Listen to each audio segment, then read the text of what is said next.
well, let's go ahead and get started. My name is Rochelle Wilhite. I'm the designated broker of Best Choice Realty. We have Ted Buchanan with Movement Mortgage. Hey, everyone. In our area, yes. We're going to have a nice conversation tonight. We actually have not done any training for new brokers on condos. And I thought this would be a great opportunity tonight to have Ted on the line. I spent a good time with his partner, Sam Sentioli, last week, discussing some of the new things that we're hearing about condos. And as you guys know, if you're working with first-time home buyers and they're not able to afford maybe a stick-built or a single-family home, condos may be a great option. And we want to make sure you have all of the facts and information before you start charting down that course.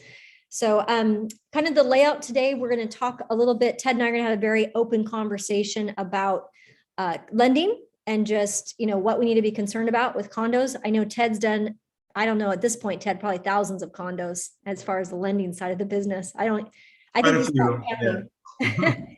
And I want to talk about that and then talk about the what's the difference between a condo, just some basics, go through the purchase and sale on the first page, and then just end with the resale certificate. So what you guys need to be concerned about. That's kind of how it will go from start to finish. If there are questions, as we have done in the past, go ahead and chat in the window. Shannon will do her best to go through those and answer the questions, or at least pose it at the right time. All right, we'll go ahead and start there. So first off, Ted, condos, if I'm a new broker and I'm thinking about, being a buyer's agent, I think the number one question I hear is, will this condo go FHA or VA? How do we know that? How do we, as a buyer's agent, know that? So you can pretty easily just Google FHA approved condos, and you'll find the FHA's link, and it'll let you look up the condo by name. Is an easy way, or call your mortgage person. Call Ted. Okay. I can look it up for you. So most condos aren't FHA approved. I would say a small percentage are FHA/VA approved. It is easy to look up, but you can always ping me or Sam to look it up if you're having a hard time. And you really need to make sure that you have those facts straight before you list a new condo. Okay. So then if it's not FHA or VA approved, which most are not, which you and I entertain all the time, all these first-time home buyers think, oh, I'm going to get FHA approved. Certainly if it had an FHA approval, that's great because it's less money down, but then the minimum down payment for a condo would be what, 5%? You can do 3% with conventional financing. Okay. 3%. Hopefully my phone stops ringing, sorry. It's okay. And so we're looking at this condo right here in Kent, right here, this one that she's got on the screen on 234th Place in Kent, Washington. And so this one is, if you look down on the screen as a buyer's agent, we're looking to see what is the listing agent propping this up as. And it looks like it's a cash out conventional opportunity. So with Ted's knowledge of telling me I can do a 3% conventional finance, what are some things, Ted, that I would need to share with you to see if my client would be pre-approved for something like this? If there's a resale certificate available, that's great. And as a listing agent, if you can pre-order the resale package up front, that's super key, because it becomes very difficult just looking at listing notes to figure out if a property is going to, a particular condo unit is going to work out or not. Right. There's definitely some red flags that would come up in the resale certificate that we could look over up front. And actually Movement offers what we call our Condo Express product. So for either a buyer looking at a specific condo or a listing agent, one of your listing agents looking at listing a particular condo, we'll actually pre-underwrite the project and issue an approval. And then that stays in our database. So if that condo project ever comes around again, it's approved for here on out. Oh, that's awesome. And it's something that I've seen Movement Mortgage take over on some of these deals that have fallen out because the lender didn't do that kind of steps, Ted. It's like I see you guys sometimes on, how we have to get the financing adjustment approved by buyer and seller because Movement has taken those appropriate steps. I'm actually seeing you guys on the other side of the deal sometimes when we have listings too, which is awesome. Where I know you guys are picking up the pieces where other lenders are dropping the balls on the resale certificate. So Right. you got to have a good lender. I think that's the key on condos that knows. So one of the questions, if I was a listing agent, I would make sure that the buyer's lender has done a condo recently. That's a simple question as a listing agent. Just ask the buyer's agent, is your lender at XYZ mortgage company? Have they done a condo in the last 6 months? The answer is no. You might want to suggest before that they get a double application or that they actually get pre-approved with somebody that you trust. It's super frustrating when you're a listing agent to have a deal fall out because a lender just didn't know how to go through the proper steps. So when I say that, Ted, what are the proper steps? What are kind of like the kind of the process that you would go through to make sure that, this would work? Yeah. So, I mean, the biggest holdup for us is getting good contact information for somebody within the condo HOA or condo management.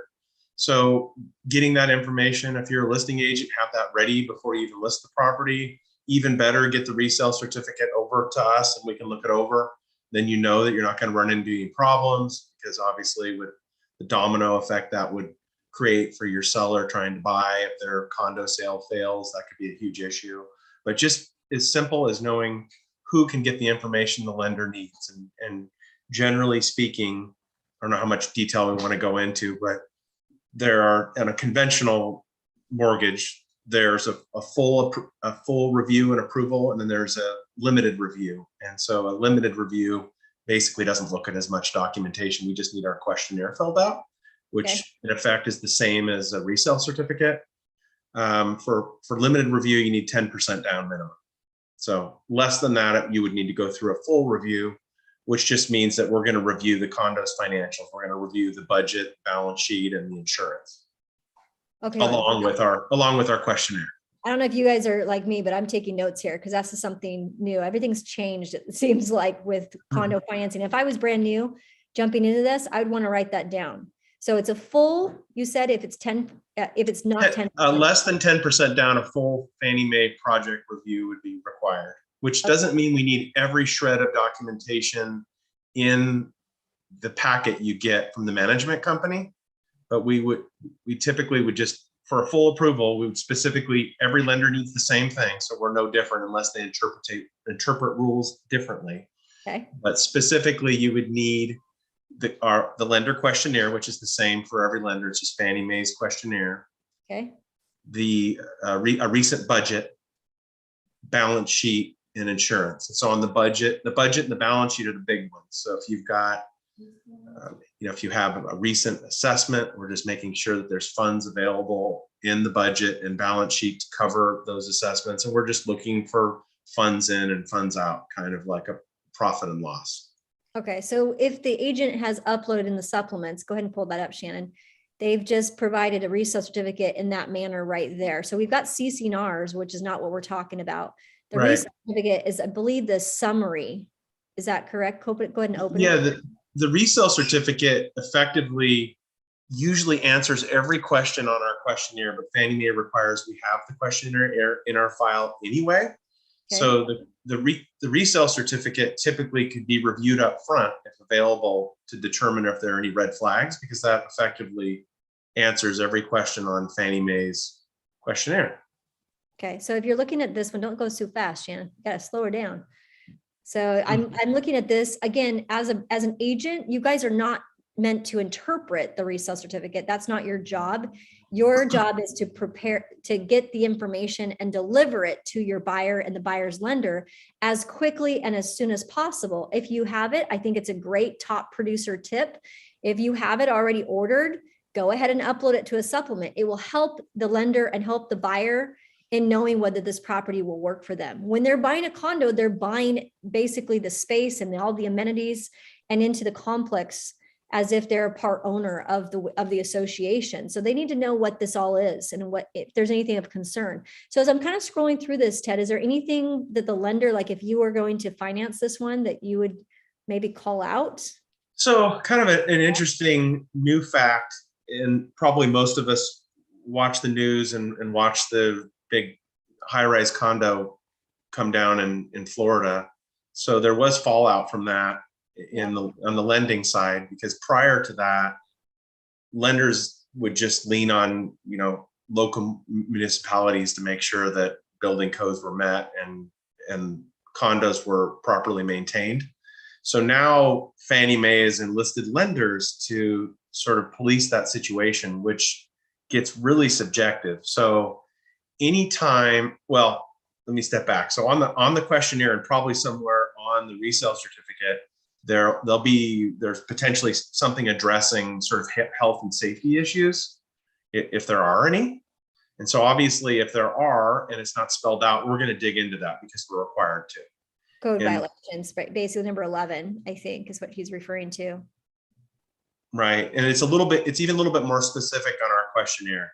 Okay. So if they answer the question, yes, that there is some sort of hazard, then we're going to dig into that. We're going to find out, is this just something that normal maintenance will take care of? Or, is this condo in the process of being condemned? Or, where are we at with that? And prior to this change, that wasn't such a big deal. And not only would we be looking for general health and safety issues, but we'll also dig into any current assessments on the condo.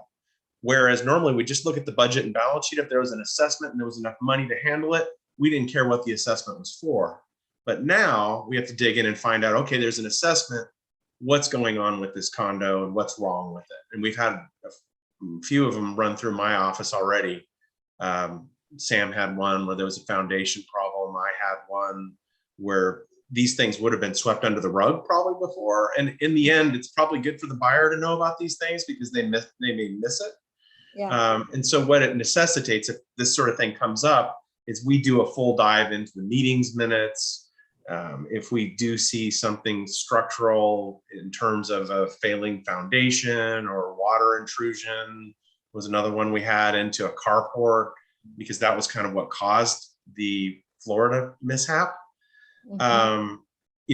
We're going to have problems with that situation potentially. And luckily with both of our most recent scenarios, we deemed it as sort of normal maintenance, that the property was being well maintained and they were just being proactive to get ahead of any potential problem. So that's a big new one that we're all kind of getting used to dealing with. And that becomes very subjective from lender to lender. Are we dealing with a colossal problem that's not going away, or is this normal maintenance and it's being handled? So it was only a one-page document that Fannie Mae gave us to handle a pretty big issue. So that's one huge reason to have a lender look over your resale documents as a listing agent. And honestly, if you're a buyer's agent, because of these new rules, before you have your buyer invest a bunch of money and time, energy, etc., have the lender look over the resale certificate out of the gate.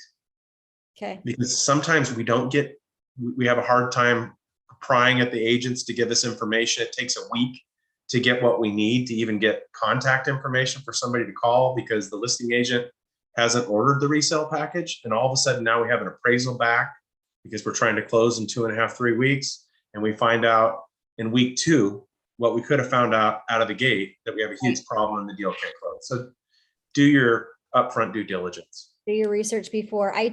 There was a guy in our office who's wanting me to partner with him. It's his very first condo listing, Ted. And I sent it over to Sam, and Sam's like, yeah, we need to get a full workup. I mean, before we take it on the market, we've already had problems with that complex. So we might as well see what the HOA, especially as we go into the new year. I see a lot of homeowners associations kind of recalibrate some of the way they collect dues, or if they do assessments. It tends to be like in November, December, I found too. I think that's also Right. a top tip, is if you are going to be listing a condo January, February, you might want to, if you had a resale certificate, they are not good forever. So if the client, I listed my house back in August, chances are they're going to have to re-up and recontact the new HOA president, because they go through their election process differently in some of these complexes. So just realize that if it's been older than 60 days, most likely you'll have to get a new one. You'll have to get it redone. And then it sounds like we have to dig in a little bit more, Ted. We have to ask more about what you saw on the screen was just what we typically see, but there's many more things as you go to a company. I'm going to pick a general one. Each complex may have a different set of processes, but let's just go to homewise.docs.com. That is where sometimes you'll be instructed by one of the biggest platforms that we use to order the resale certificate. So I know this is not in your jurisdiction, Ted, but we actually have to go as agents and either bring our clients to this page and have them pay for it and order it, or we actually have to do it ourselves and then get reimbursed at escrow or at closing. So some people ask me, that brings up a good point. I frequently see where the seller has already paid for these documents, and all of a sudden because we're unorganized, we're having the buyer pay for them again. So just, triple check with the listing agent what's been ordered, what hasn't been, so that the buyer isn't having to pay for more than what they need.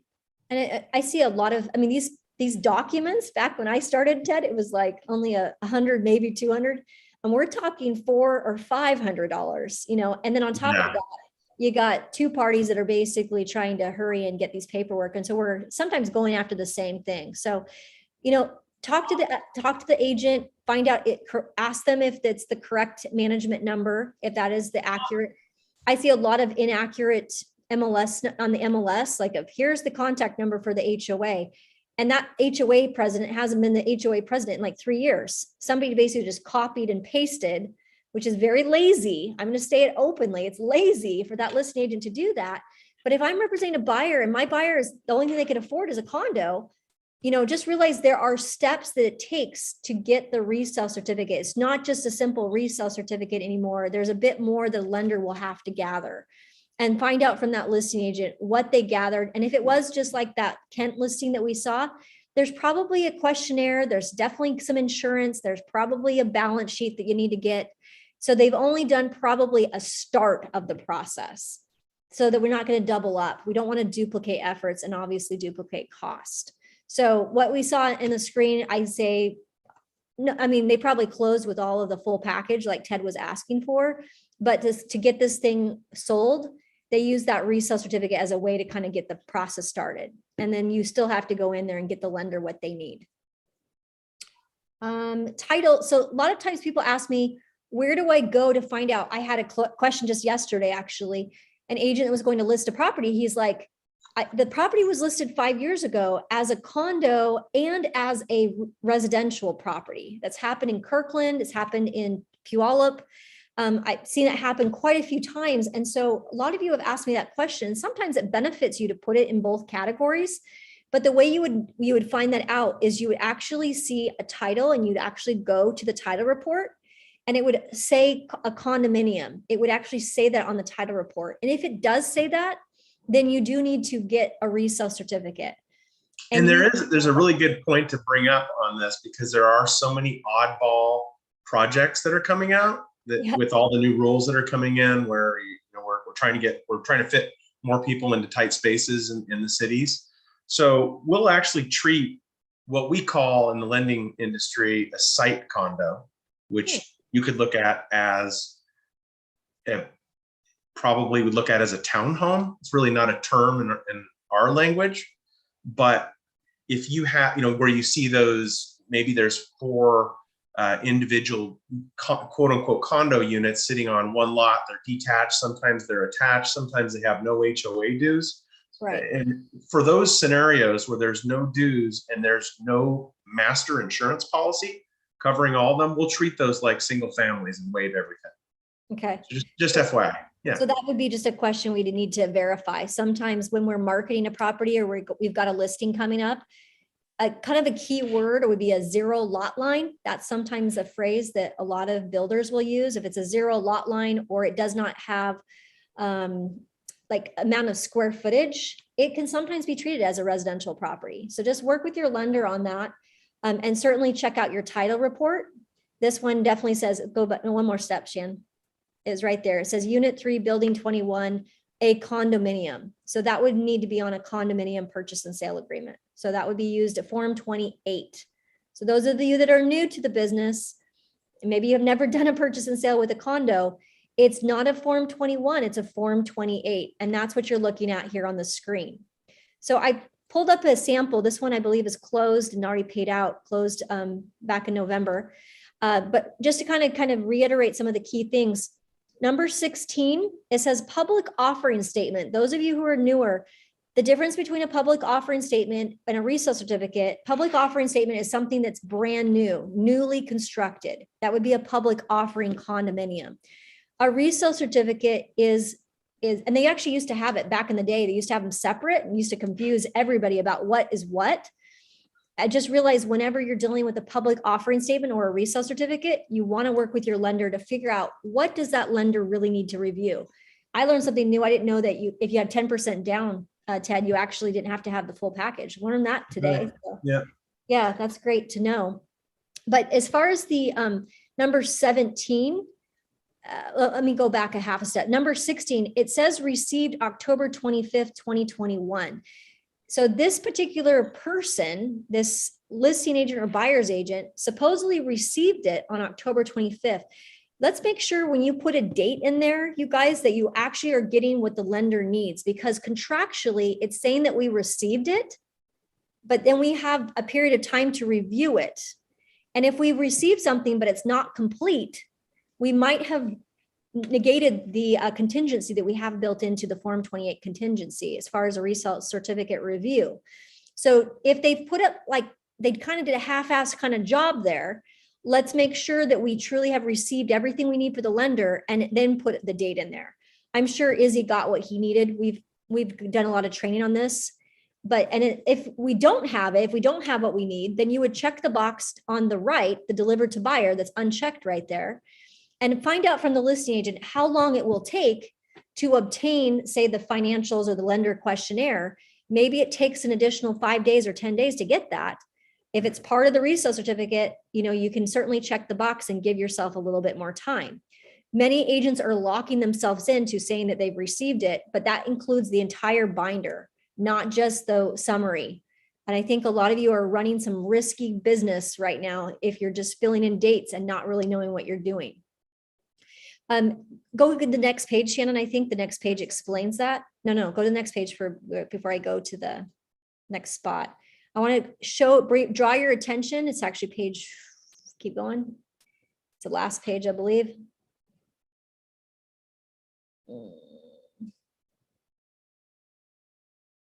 Computation of time, keep going.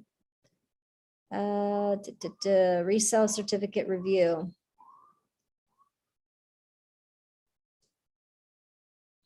There it is. Okay, section Z. It says the paragraph, it's referring to that first page, only applies if this is a public offer, is not required RCW. If buyer has not received a resale certificate, seller shall deliver a resale certificate to buyer by the date specified in term number 16. It says it right there in section Z. That's why it gives me pause when I see you guys filling in dates and you really haven't received the full binder. And it makes me super stressed to know that your buyer, you maybe have received it, but you as the buyer's agent have not delivered it to that homeowner. That is your job, to deliver the resale certificate. It's not your job to interpret the resale certificate. It's your job to deliver the resale certificate and to collect the appropriate information and sign-offs within 5 days. So it says right there in line 252 that the buyer shall deem this to be approved unless within 5 days following receipt, the buyer gives notice of disapproval of the same, which means there is a way for the buyer to terminate based on resale certificate, or maybe the financials are not working out, or the insurance binder is not going to work for your particular buyer. It's an easy way to terminate a contract, and it becomes extremely difficult if we have to try to back out on finance when we have not done a good job as a buyer's agent on filling out the proper forms. So I would really want you guys to emphasize and know what you're looking for on number 16, how to fill it out, and then remember that last page in that section, you have the 5 days from that date. So the 25th, 26th, 5 days, anything 5 days or less, remember computation of time does not include the weekend or the holiday. So if it happens to be 5 days over, Christmas, that is a legal holiday. And so it would actually fall to the following day. In this case, October 25th, Halloween is not a legal holiday. So 26, 27, 28, 29, 30th, that would be the 30th unless there's a weekend. So Shannon's kind of going to my calendar so we can actually do computation of time. You guys, some of you need still more practice on that. So October 25th, Shannon, go back one step. You're in November. Go back one, there you go. October 25th, so 5 days would they would have 5 days to review it and terminate. 2, 3, 4. Day 0 is the 25th. So they would have until November 1st to actually terminate based on the resale certificate. Okay. Let's see. Let's go to term 17, condominium assessment. So I'm going to actually turn it to you, Ted, on this one. I see a lot of people going ahead and filling this in. And it's been a while since I actually talked with a lender on this. I've always been taught, educated that on term 17, we want to talk with the lender and find out if you have to collect the assessment at closing. Is that correct? Or is that an old practice? I guess kind of going back to what we talked about before, the assessments become so much more important because we want to know not only how the assessment's going to be paid for, but what it's for, which we generally didn't care about. In the end, I think that becomes more a function of escrow. Okay. As to who's responsible for what. Is the seller going to cover whatever this special assessment is, or is it the buyer's responsibility? That probably would be spelled out in the contract. Are you alluding to like a extra monthly assessment or a one-time lump sum? Well, go back 1.5 step, Shan. So, oh yeah, 270 paid monthly. See, it says assessment 270. So on this contract, $270 per month. So that's kind of alerting the lender, at least on page 1, that the current assessment or the HO, the monthly is 270. Yeah. And he's equal to 1 month assessment. So basically escrow is instructed by the lender and by the parties that they're going to collect $270. Right. For that we don't really police that because we don't escrow it. So we would just leave it up to escrow and you and the buyer and seller to hash that out. But the buyer should be ready to pay at least 1 month up front. I've frequently seen more than 1 month needed. Okay. So I think best practice here is what we're looking at this on the screen. For those of you who are working on writing offers, there's no harm in writing, per month. If you have a buyer that's like paying cash, not getting financing, you don't have to put this. The priority will be the documents that they sign with the condo transfer, that they'll actually have to pay, write out their check and actually pay their HOA out of their pocket. But this number 17 is really for lenders that are wanting to make sure that the borrower or the buyer has been aware that they actually have to pay that per month and they've collected it. So they kind of already know that they've got that started. At least the first 30 days are covered. Any other questions, Shannon, that came in on that? Yeah, so they're not HOA, just to be clear, is that the HOA dues are in that field? Yes, the HOA dues would be in that field, correct. So it wouldn't be like $3,000 per month or anything like that. Might be an Insignia, it's getting up there. And some of those downtown condos, they're sizable. I mean, you could have a HOA due. I've seen them as much as like $1,000 per month, but it has a lot of amenities when you have HOA dues per month like that. Or what they're doing is they're increasing the monthly, because instead of collecting the reserves, that's the way the HOA was able to do it. They were able to collect more money per month from each homeowner rather than doing a huge assessment. So a lot of HOAs will do that in order to collect. Because some examples of assessments would be siding repair, concrete. Maybe they're going to, jack up the complex, Ted, in that one example you said. I've seen HOAs do that. And then they have a reserve amount that they have determined by the board, and then they will assess. And those assessments will usually show up in the resale certificate. So if you actually read, and again, you can read, but again, we're not to interpret the document. If your client has questions about the resale certificate, like, Rochelle, what is this, this reserve fee for, all of the siding repair? What's this about? My answer should always be, you probably should talk with your attorney about that. I am not to advise you on the resale certificate. I can read it just as much as you can, but unfortunately, I am not trained to interpret that data. That is not my job as your agent, but you certainly should have it looked at. If you're concerned about it, let's contact the HOA. If you want to call the president, if you want me to schedule a meeting with them, or if you want to go to the meeting, we may need to do an extension on the HOA review. Maybe you have a 10-day 22D review on your HOA CCNRs. Maybe you need to extend that so that your client can actually attend the meeting that's coming up on January 14th, where they discuss the assessment. Some of those things need to be factored in. We shouldn't be just going through the motions and getting buyers to buy condos, and then after they close escrow, we found out that there's this huge assessment, or they were not aware of something, and it was right there plain as day in the resale certificate. we run the risk of having problems after close of escrow when we don't properly advise our clients to get more information, or we fail to give them the information that we've collected. So my biggest fear is that you guys are not delivering the resale certificates, even though the contract is saying that you're delivering those. You're passing that information on. What happens if, what happens if the budget is not in? So what happens if the budget is not updated or is not there? You need to contact the HOA president immediately and find out when you can get the update. You and the parties, so the listing agent, and the buyer's agent, need to communicate that, and you may need some extensions so that the parties are aware that they have more time to terminate if the budget is not what it needs to be in order for them to move forward with the purchase. What would be the cause for alarm in the meeting budgets or alarm? Ted, I'll pass that to you. What would be a concern or an alarm if you had something that showed up on the questionnaire?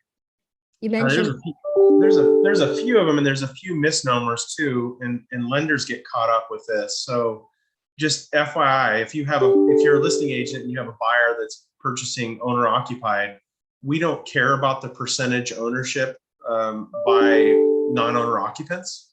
So many lenders feel that or believe that there has to be a 50% occupancy ratio, and that's just not true. So it's Fannie Mae's way of sort of policing and making sure the numbers work out in the end. Why my email's going nuts for some reason. Anyway, so it's a long time ago. There used to be a rule where, regardless if there was over 50% rentals in a condo project, that you couldn't purchase that project as a buyer, no matter what. So current rules, just so that it's clear, is that it doesn't matter what the percentage ownership is. If your buyer is purchasing owner occupied, it's irrelevant. Oh, but if you're selling to somebody purchasing as a rental, it's an issue, and you need 51% owner occupancy. So there's one not to worry about that may come up on a resale certificate. You're like, oh my goodness, there's only 10% owner occupants. We're going to have a hard time selling.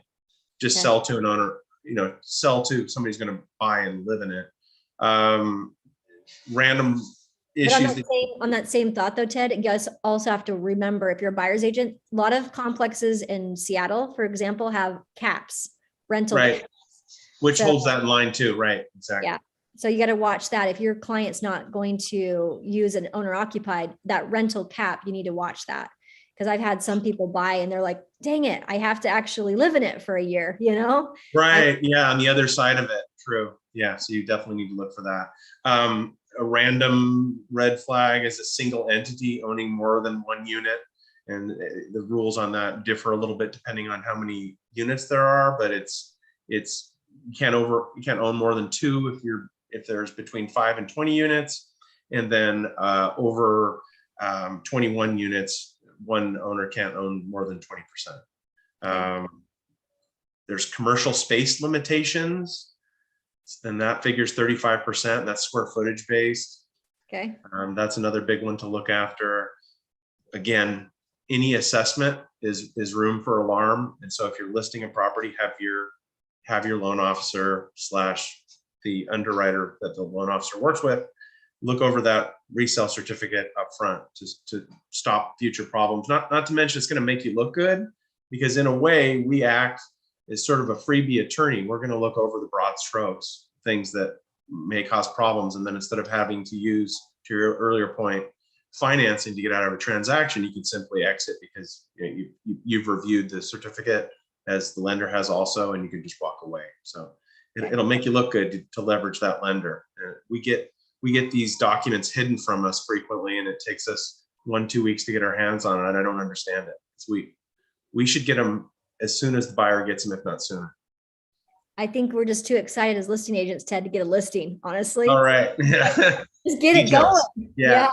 But I mean, that's just the kind of things that I think can set you back. So then you lose a buyer and then it looks bad. Your days on market go crazy. Right.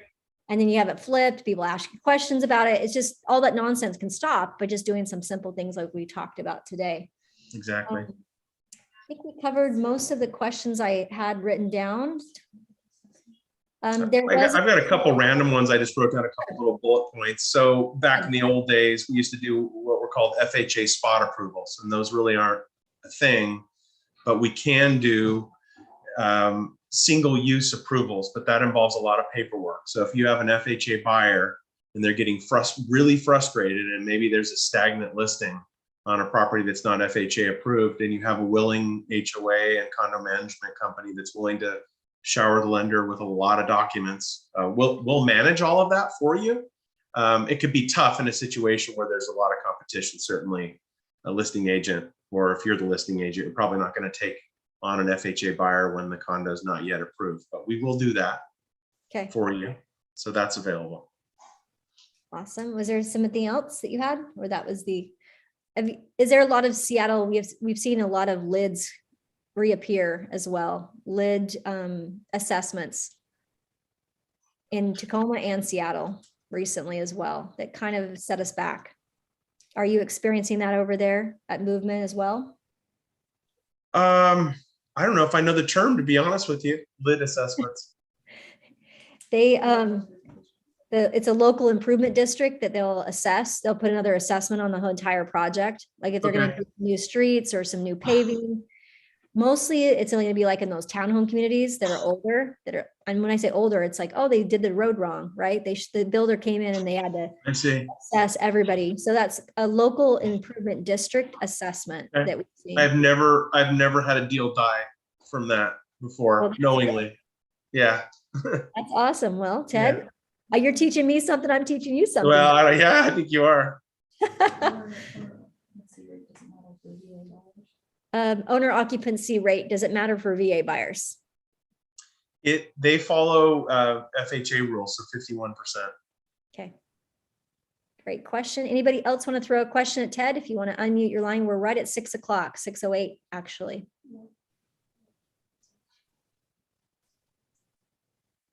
What can you say to a buyer if you know there's an assessment coming up?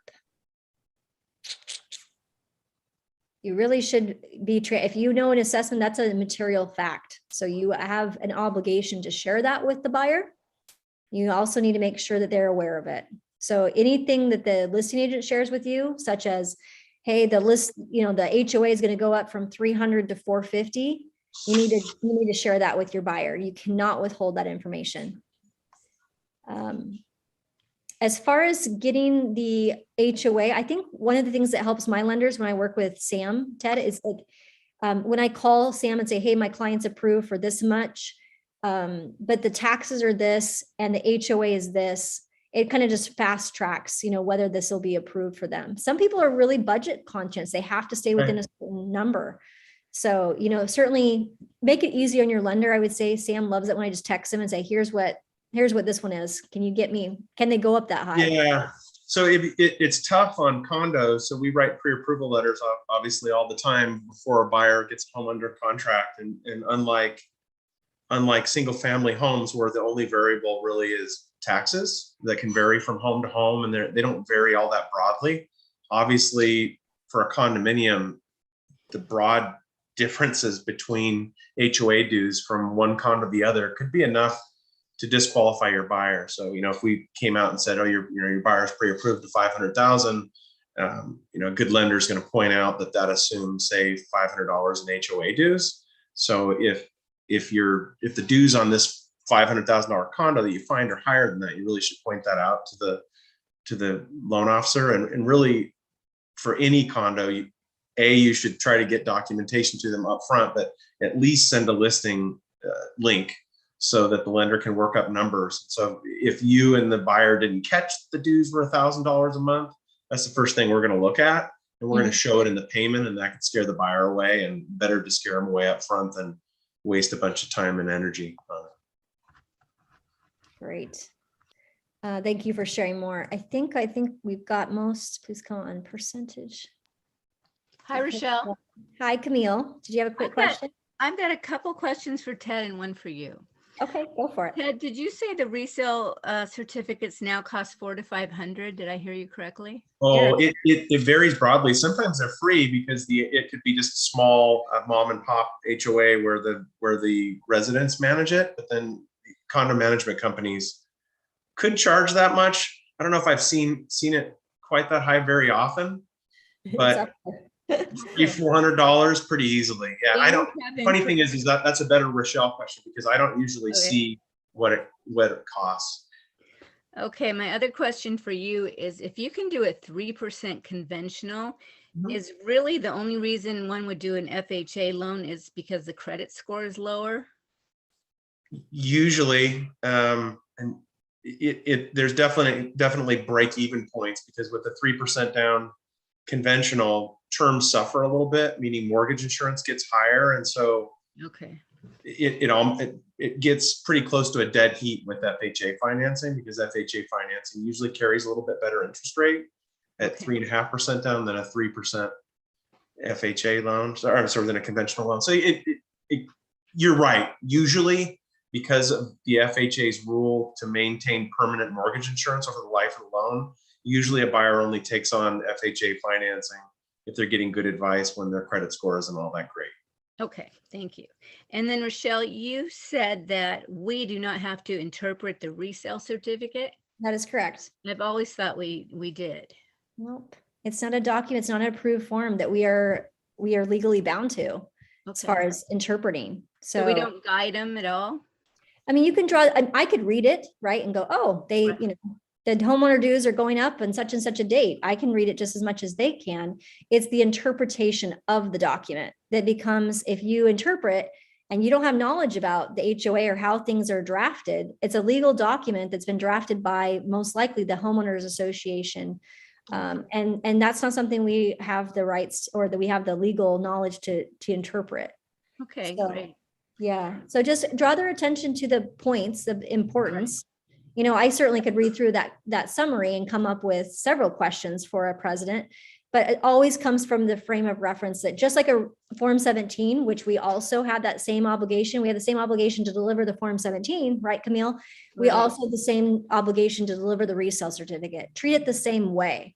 So whenever there's a question, I come at it from a point of view of, hey, my buyer's got a question about that assessment that he read on the resale certificate.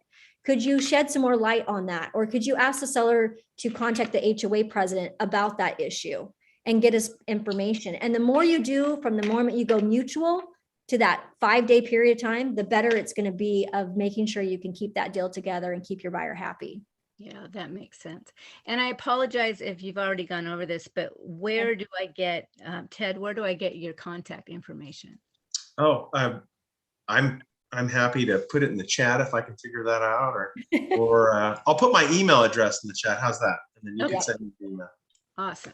Yeah, and they're very responsive, Camille. If I have a quick question, I can always ping one of his team members, and they're one of the top in Washington. Okay. And then another quick one, Ted, somebody's been told by a lender in the past that usually around $100 in HOA roughly equates to $10,000 in a purchase price equivalent for a stick-built home. Is that still roughly true? Sounds wrong. So let's just, Do the math. I would say that's more like 21,000. 20,000, yeah. Okay, so we definitely have to adjust our thinking. Prices have gone up. So yes, Right. I want to make sure that you get your numbers right. And then Yeah, the that's last- a great one to point out either as an agent or just push your people over to your loan officer and review that sort of thing, because it may, when they thought they couldn't afford a stick built home, given these extra dues, they sure may be able to, because you've got, $400 in dues is more like $100,000 on the set price, and so on. All right, so yeah, that's probably an old number that somebody's been floating around. So let's. Right. Well, interest rates haven't been 3% forever, so. Yeah, perfect. And then the last thing I'll end with is just the affordability. I mean, there is something to be said about condos, and we are seeing I think in my head, being a licensed agent for as many years as I have, you start to think, oh, condos don't hold their value. And it's actually opposite, I think, at sometimes, depending on the complex, if it's well run, if it's got the amenities, if it's in the right area, and the affordability is where it meets the needs, it's appreciating very nicely. So I've always been taught that, always buy a stick built, but some people can't get to that stick built level. And there's nothing wrong with starting to build wealth by just getting in a condo. So if you kind of have to kind of reset your thinking and then maybe get some more education on some talking points about condominium projects, because if you're struggling to get somebody a stick built home, I mean, my goodness, I couldn't get a teacher, my sister, if she was going to go out looking for a home on her own and she's a teacher and she's not married, so she doesn't have that second income, there's no way she could afford a stick-built home right now in our area. So you've got to look at ways that you can get that buyer or that borrower into a home and start building that wealth and that equity position. And sometimes it's just finding a really good condo purchase that they can start to, get some equity in. Any other questions that you guys had? Rachel, I have a question. Yeah, go ahead. On the condo purchase and sale form, when I am striking off term W, that is the information verification period, does that also waive off the term Z, resale certificate verification period? Does not. It is only for the Form 17. That's a great question. Okay, thank you. And I'm okay with that. Some brokers don't want you to monkey with that section or that term in the purchase and sale. Okay. But I see a lot of you having to do that or waive that section because of the multiple offers that we have out there. Our attorney is fine as long as if you're crossing it off, you always initial, and both parties have to initial that section. It has to be mutual. Okay. Thank you for asking the question. Thank you. Okay. All right. Well, we're just about done. So thank you very much, Ted. I appreciate your time and have a great night. And again, thanks again for jumping on.